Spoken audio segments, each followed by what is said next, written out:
Are you looking to add a personal touch to your bedroom decor? Today, we'll show you how to transform ordinary bed pillows into stylish accents using simple decorative techniques. Here are the key components you'll need: outer shell/fabric cover, inner pillowcase, pillow filling/material, piping/trim, embroidery/decoration, and a tag/label. Let's start with the fabric cover. Choose a fabric that complements your bedroom decor. Soft cotton or luxurious silk can add elegance, while bold patterns or textures can make a statement.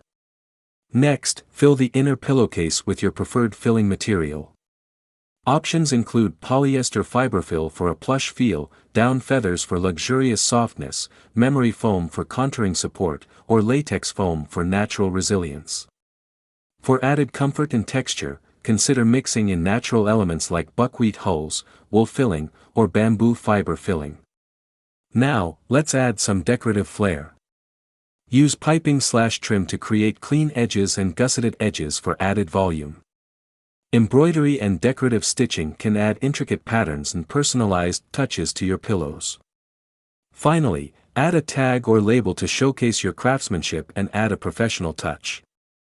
And there you have it. In just a few simple steps, you've transformed basic bed pillows into stylish accents that reflect your unique style and personality. Get creative and have fun experimenting with different fabrics, fillings, and embellishments to create the perfect pillows for your dream bedroom. Thanks for watching. Please subscribe to our channel. To learn more, visit rofhome.com.